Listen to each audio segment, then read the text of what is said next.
ബഹുമാനപ്പെട്ട speaker sir, ബഹുമാനായ മുഖ്യമന്ത്രിയുടെ പ്രസംഗം ഒരു കുറ്റസമ്മതമാണ് എന്നുള്ളതാണ് വ്യക്തമാകുന്നത്. അദ്ദേഹം ആരിവിടെ പറയാത്ത ഒരു കാര്യത്തെ പിടിച്ചാണ് ഈ സംസാരിച്ചത് മുഴുവൻ.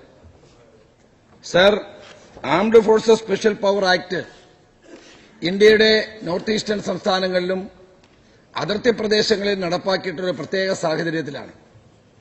സാർ, അങ്ങക്ക് അവിടുത്തെ സ്ഥിതികൾ അറിയില്ല. 7 വർഷം ആ പ്രദേശത്ത് പ്രവർത്തിച്ച രാഷ്ട്രീയ പ്രവർത്തനം നടത്തിയ ഒരാളെന്നുള്ള നിലയിൽ ഞാൻ പറയാം. അവിടെ NSCN IMഉം NSCN Kയും ഉൾപ്പെടെയുള്ള നാഗാ കലാപകാരികൾ രാജ്യദ്രോഹ പ്രവർത്തനം നടത്തിയപ്പോൾ അവിടുത്തെ ജനങ്ങളുടെ സുരക്ഷിതത്വത്തിനു വേണ്ടി ഇന്ത്യൻ പാർലമെന്റ് പാസാക്കിയ നിയമമാണിത്. ഈ നിയമം അവിടെ നടപ്പാക്കിയതിന്റെ പ്രത്യേകതകൾ എന്താണെന്ന് അവിടെ പോയി ചോദിച്ചാൽ മാത്രമേ മനസ്സിലാക്കാൻ കഴിയൂ.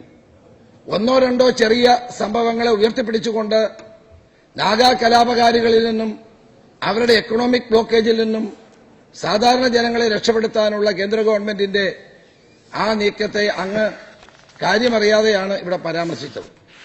ഈ പ്രമേയം അവതരിപ്പിച്ച KC ജോസഫ് അതിനെപ്പറ്റി ഇവിടെ സൂചിപ്പിച്ചില്ല.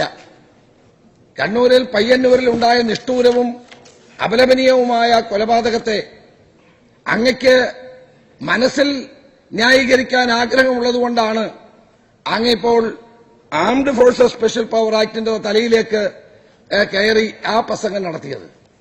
അങ്ങനെ ഒരു ആക്ട് നടപ്പാക്കണമെന്ന് ഇവിടെ ഞങ്ങളാരും പറഞ്ഞില്ലല്ലോ. അങ്ങനെ ഇവിടെ ഈ സഭയിൽ പ്രമേയം അവതരിപ്പിച്ച KC ജോസഫ് പറഞ്ഞില്ലല്ലോ.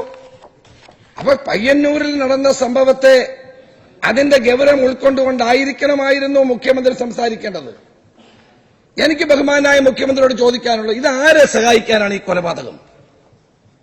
നിങ്ങൾ BJPയെ സഹായിക്കുകയാണ്, നിങ്ങൾ RSSനെ സഹായിക്കുകയാണ്.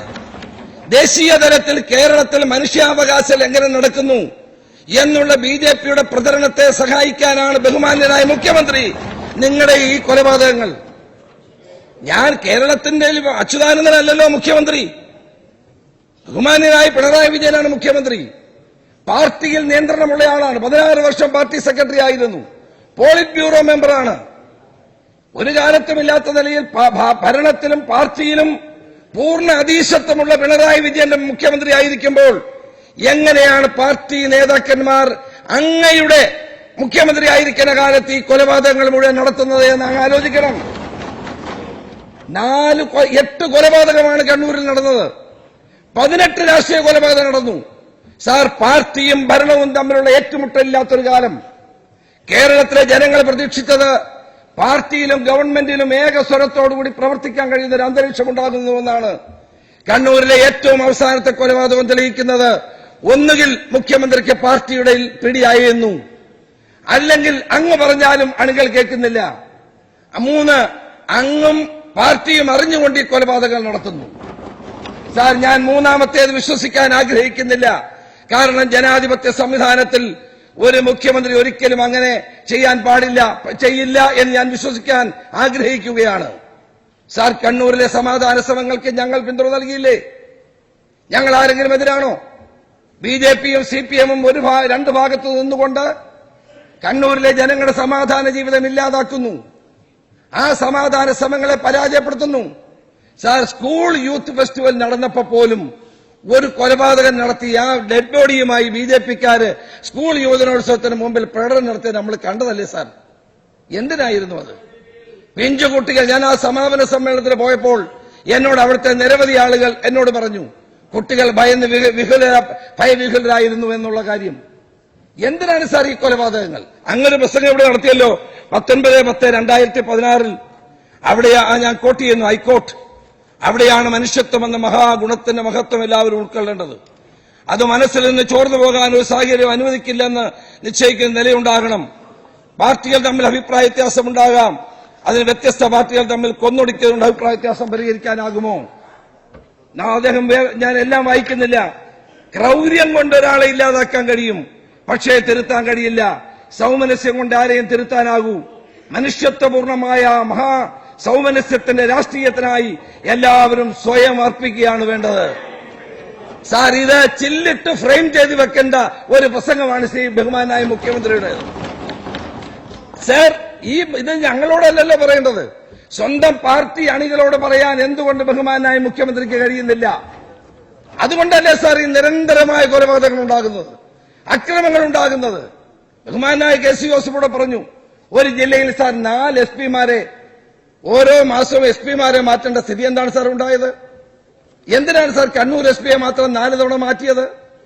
കണ്ണൂരിൽ പോലീസ് CPM രാജ്യാനുവർത്തികളായി മാറുന്നു എന്നുള്ളതിന്റെ ഏറ്റവും വലിയ ഉദാഹരണമാണ് അവിടെ നടന്നുകൊണ്ടിരിക്കുന്ന ഓരോ കേസിലും എടുക്കുന്ന ഉണ്ടാകുന്ന സംഭവങ്ങൾ. സാർ, യഥാർത്ഥ പ്രതിയെ പിടിച്ചില്ലെങ്കിൽ വീണ്ടും കൊലപാതകം ഉണ്ടാകും, വീണ്ടും അക്രമം ഉണ്ടാകും. പോലീസിന്റെ കൈകൾ കെട്ടപ്പെട്ടിരിക്കുന്നു. സാർ, ഒരു ഭാഗത്ത് കേന്ദ്രം ഭരിക്കുന്ന പാർട്ടി, ഒരു ഭാഗത്ത് കേരളം ഭരിക്കുന്ന പാർട്ടി. സാർ, ഇവർക്ക് ജനങ്ങളോട് ഉത്തരവാദിത്തമില്ലേ? കേന്ദ്രം ഭരിക്കുന്ന പാർട്ടിക്ക് ഉത്തരവാദിത്തമുണ്ട്, കേരളം ഭരിക്കുന്ന പാർട്ടിക്ക് ഉത്തരവാദിത്തമുണ്ട്. ഇവർ രണ്ടുപേരും കൂടി ചേർന്ന് കേരളത്തിന്റെ മഹത്തായ ജനാധിപത്യ ബോധത്തെയും അതോടൊപ്പം സമാധാന ജീവിതത്തെയും ഇല്ലാതാക്കുന്നു എന്നുള്ളതാണ് സാർ ഇവിടെ പറഞ്ഞുകൊണ്ടിരിക്കുന്നത്. സാർ, ഇവിടെ ഒറ്റപ്പെട്ട കൊലപാതകം എന്ന് മുഖ്യമന്ത്രി പറഞ്ഞു, അത് വളരെ ദൌർഭാഗ്യകരമായി പോയി. കൊലപാതകങ്ങൾ ആസൂത്രിതമാണെങ്കിൽ മുഖ്യമന്ത്രി പറയുന്നത് ആസൂത്രിതമായ കൊലപാതകമാണെന്നാണ്. സാർ, ട്രെയിനിലിറങ്ങി റോഡിൽ ഒരു സ്കൂട്ടറിൽ പോകുന്ന അല്ലെങ്കിൽ മോട്ടോർ സൈക്കിളിൽ പോകുന്ന ഒരാളിനെ ഒരു വാഹനത്തിൽ വന്ന് സംഘം ചേർന്ന് കൊലപ്പെടുത്തുക എന്ന് പറഞ്ഞാൽ അത് ആസൂത്രിതമല്ലെങ്കിൽ പിന്നെ എന്താണ് സാർ ആസൂത്രിതം? സാർ, ഇവിടെ നിയമവാഴ്ച തകരുകയാണ്, ക്രമസമാധാന നില തകരുകയാണ്. ഈ ഗവൺമെന്റ് വന്ന ശേഷം 300 കൊലപാതകങ്ങളാണ് സാർ സംസ്ഥാനത്തുണ്ടായത്. ഓരോ ദിവസവും ഓരോ കൊലപാതകം ഉണ്ടാകുന്നു. സംസ്ഥാനത്തിന്റെ ക്രമസമാധാന നില ഇത്രയും വഷളായ ഒരു കാലഘട്ടം ഉണ്ടാകില്ല. കൊലപാതകങ്ങൾ നിത്യസംഭവങ്ങളാകുന്നു, അക്രമങ്ങൾ നിത്യസംഭവങ്ങളാകുന്നു. ഈ സംസ്ഥാനത്ത് പോലീസിന്റെ നിയന്ത്രണം പൂർണ്ണമായി നഷ്ടപ്പെട്ടുകൊണ്ടിരിക്കുന്നു. സാർ, ഇവിടെ മുഖ്യമന്ത്രി പ്രസംഗിച്ചപ്പോൾ പറഞ്ഞു ഇന്ന് ഇത് ഗവർണറുടെ ഇടപെടൽ. സാർ, ഗവർണർ 2 തവണയാണ് ഇപ്പോൾ ഇടപെട്ടിരിക്കുന്നത്. ഒന്ന്, ഗവർണർ ഹോം സെക്രട്ടറിയെയും DGP-യെയും വിളിച്ചു വരുത്തി. ഹോം സെക്രട്ടറിയും DGP-യെയും വിളിച്ചു വരുത്തുന്ന ആദ്യത്തെ സംഭവമായിരുന്നു. ഗവർണർ അവരോട് സ്ഥിതിവിശേഷങ്ങൾ പറഞ്ഞു, ന്യായമായി സമാധാനം പുനഃസ്ഥാപിക്കേണ്ട ആവശ്യകതയെപ്പറ്റി പറഞ്ഞു. സാർ, ഇന്നലത്തെ ഗവർണറുടെ കത്ത് വളരെ ഗൌരവമുള്ളതാണ്. സാധാരണഗതിയിൽ ഗവർണർക്ക് ഒരു പരാതി കിട്ടിയാൽ ഗവർണർ മുഖ്യമന്ത്രിക്ക് അയച്ചു കൊടുക്കുകയാണ് ചെയ്യുന്നത്. ഇന്നലെ ഗവർണർ കൊടുത്തത് പ്രത്യേക നിർദ്ദേശത്തോടു കൂടി കൊടുത്ത കത്താണ്. ആരാണ് ഈ ഉത്തരവാദി? ബഹുമാനായ മുഖ്യമന്ത്രി. നിങ്ങൾ ഗവർണറെ എന്തിനാണ് കുറ്റപ്പെടുത്തുന്നത്? ഇത് ഗവർണറെ ഇൻവോൾവ് ചെയ്യിക്കാനുള്ള ബോധപൂർവമായ നീക്കം ആരുടെ ഭാഗത്തുനിന്നുണ്ടാകുന്നു? ഹെഡ് ഓഫ് ദ സ്റ്റേറ്റ് ആണ് ഗവർണർ. അത്യപൂർവമായ സാഹചര്യങ്ങളിൽ മാത്രമേ ഗവൺമെന്റ് നിർദ്ദേശം കൊടുക്കാറുള്ളൂ.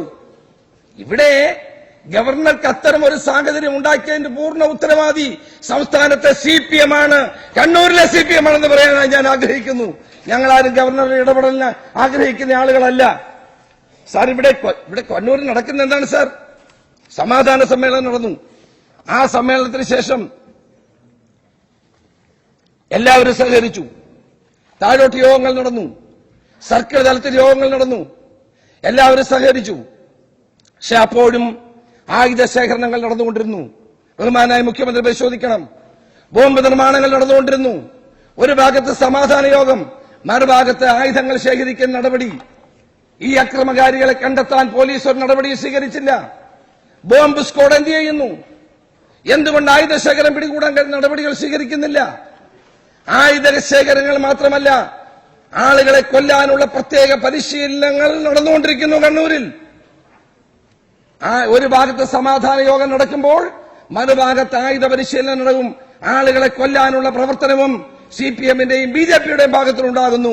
പോലീസ് കൈയും കെട്ടി നോക്കി നിന്നു. ഞാൻ മുന്നറിയിപ്പ് നൽകുകയാണ്, ഈ നിലയിൽ നിങ്ങൾ പോയാൽ ഇനിയും ഇത്തരം സംഭവങ്ങൾ ആവർത്തിക്കുമോ എന്ന് ഞാൻ ഭയപ്പെടുന്നു. ഉണ്ടാകാതിരിക്കട്ടെ എന്ന് ഞാൻ ആശ്വസിക്കുന്നു. സാർ, കേരളത്തിലെ ജനങ്ങൾ ആഗ്രഹിക്കുന്ന സമാധാന ജീവിതമാണ്. സാർ, ഇവിടെ ഈ സംസ്ഥാനത്ത് പട്ടാപ്പകലാണ് സാർ ഈ കൊലപാതകം നടക്കുന്നത്. രാത്രിയിലാണെങ്കിൽ അല്ല, പട്ടാപ്പകൽ ഈ കൊലപാതകങ്ങൾ നടക്കുന്നു. ഈ കൊലപാതകങ്ങൾക്ക് മുഴുവൻ ഇവിടെ ബഹുമാനായ മുഖ്യമന്ത്രി പറഞ്ഞു, പയ്യന്നൂർ ഏരിയ കമ്മിറ്റി പറഞ്ഞു ഞങ്ങൾക്ക് പങ്കില്ലെന്ന്. ബഹുമാനായ മുഖ്യമന്ത്രി, ഏതെങ്കിലും കൊലപാതകം നടന്നാൽ പാർട്ടി എന്തെങ്കിലും അത് ഓൺ ചെയ്തിട്ടുണ്ടോ? ഞങ്ങളാണ് ഇത് ചെയ്തിട്ടുള്ളതെന്ന് ഏതെങ്കിലും കൊലപാതകത്തെ പറഞ്ഞിട്ടുണ്ടോ? BJP ഓൺ ചെയ്തിട്ടുണ്ടോ? ഒരു പാർട്ടിയും ഓൺ ചെയ്യാറില്ല. അതൊരു മഹത്വമായി അങ്ങ് പറയരുത്. ഇവിടെ നടന്ന ഈ കൊലപാതകങ്ങളിൽ പാർട്ടിയുടെ ഉത്തരവാദിത്തം വളരെ വ്യക്തമാണ്. കുമ്മനം രാജശേഖരൻ സോഷ്യൽ മീഡിയയിലൂടെ പ്രദർശിപ്പിച്ച ആ ഡാൻസ് ചെയ്യുന്ന ചിത്രം ശരിയല്ലെന്നാണ് അങ്ങ് പറഞ്ഞത്. അങ്ങനെയാണ് കുമ്മനം രാജശേഖരന്റെ പേരിൽ അങ്ങ് കേസെടുക്കണം. അങ്ങ് തെറ്റായ വാർത്ത പ്രചരിപ്പിച്ചതിന് അദ്ദേഹത്തിന്റെ പേര് കേസെടുക്കാമല്ലോ. പക്ഷേ അത് പരിശോധിക്കണം ശരിയാണോ എന്ന്. സാർ, നമ്മുടെ സംസ്ഥാനത്തെ സംബന്ധിച്ചിടത്തോളം ഇന്നുണ്ടായിരിക്കുന്ന അതീവ ഗുരുതരമായ സാഹചര്യമാണ്. ഈ കൊലപാതകങ്ങൾ തുടരാൻ പാടില്ല. സമാധാന ജീവിതം ഉറപ്പുവരുത്തണം. ഇവിടെ ഗവർണറെ പറ്റി പറഞ്ഞു. ഞങ്ങളാരും ഗവർണറെ ഇടപെടിക്കാൻ ആഗ്രഹിക്കുന്ന ആളുകളൊന്നുമല്ല. അങ്ങനെ ആർക്കും ഇവിടെ ആഗ്രഹമില്ല. പിന്നെ ഗവർണർക്ക് നേരെ ഇന്നലെ BJP നേതാക്കന്മാർ നടത്തിയ പരാമർശം അതീവ ലജ്ജാകരമാണ്. അത് തെറ്റായ നടപടിയാണ്. അവർ പിൻവലിക്കണമെന്നുള്ള കാര്യത്തിൽ ആർക്കും തർക്കമില്ല. ഗവർണർ എന്ന് പറയുന്നത് BJPയുടെ കയ്യിലെ ടൂളൊന്നുമല്ല, ആയുധമല്ല. അവരുടെ പാവയായി ഗവർണർ പ്രവർത്തിക്കണമെന്നുള്ള BJPയുടെ ധാരണയുണ്ടെങ്കിൽ അത് തെറ്റായ ധാരണയാണ്. ഇന്ത്യയുടെ ചീഫ് ജസ്റ്റിസ് ആയിരുന്ന ആളാണ് ജസ്റ്റിസ് സദാശിവം. അദ്ദേഹം BJPയുടെ അവര് പറയുന്ന അനുസരിച്ച് പ്രവർത്തിക്കണമെന്ന് പറയുന്നതിനോട് നമുക്ക് ആർക്കും യോജിക്കാൻ കഴിയില്ല. വളരെ വ്യക്തിത്വമുള്ള ആളാണ് കേരളത്തിലെ ഗവർണർ. അദ്ദേഹത്തിന് ഭരണഘടന അറിയാം, അദ്ദേഹത്തിന് നിലവിലുള്ള നിയമങ്ങൾ അറിയാം. ആ ഉന്നതനായ വ്യക്തിയെ വളരെ മോശമായി ചിത്രീകരിച്ച BJP നേതാക്കന്മാരുടെ നടപടിയെ ശക്തമായ ഭാഷയിൽ ഞാൻ അപലപിക്കാൻ ആഗ്രഹിക്കുകയാണ്. അതുകൊണ്ട് എനിക്ക് തോന്നുന്നു ബഹുമാനായ നമ്മുടെ മുഖ്യമന്ത്രിക്ക് എന്ത് പറ്റി സാർ? അദ്ദേഹം വളരെ കാലത്ത് പൊതുപ്രവർത്തന പാരമ്പര്യമുള്ള ഒരാളാണ് സാർ. ഇന്നലെ ഇന്ത്യൻ എക്സ്പ്രസിൽ ബഹുമാനായ TJS ജോർജ് നല്ലൊരു ആർട്ടിക്കിൾ എഴുതിയിട്ടുണ്ട്. അതിലെ ചില ഭാഗങ്ങൾ മാത്രമേ വായിക്കാം. There is a pattern in Pinarayi Vijayan's conduct. He always take a position against the public opinion. Is it ego, arrogance, or a strong man showing that he can do what he pleases? വേറെ നിരവധി കാര്യങ്ങൾ അദ്ദേഹത്തെ വായിക്കണമെന്നാണ് എനിക്ക് പറയാനുള്ളത്. From the day one, however, and for reasons no one can understand, Pinarayi became a standing monument of foolishness. Sir, TJS George എന്നത് സ്വതന്ത്രമായി എന്നും കോൺഗ്രസിനെ വിമർശിച്ചിട്ടുള്ള TJS ജോർജ് അദ്ദേഹത്തെ ഇന്ത്യൻ എക്സ്പ്രസിൽ എഴുതിയ ലേഖനമാണ് ഞാൻ പറയുന്നത്. അങ്ങ് ചിന്തിക്കണം.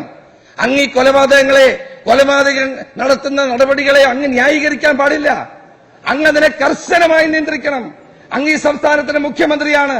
നാട്ടിലെ സമാധാന ജീവിതം, നിയമവാഴ്ച എന്നിവയെല്ലാം ഉറപ്പുവരുത്താൻ ബാധ്യസ്ഥനായ മുഖ്യമന്ത്രി ഈ കൊലപാതകങ്ങൾ നടത്തുന്ന ആളുകൾക്ക് നേരെ കർശനമായ നടപടികൾ സ്വീകരിക്കണം. അങ്ങയുടെ വാക്കുകളിൽ ഇതില്ലാത്തതിൽ ഞാൻ ദുഃഖിക്കുന്നു.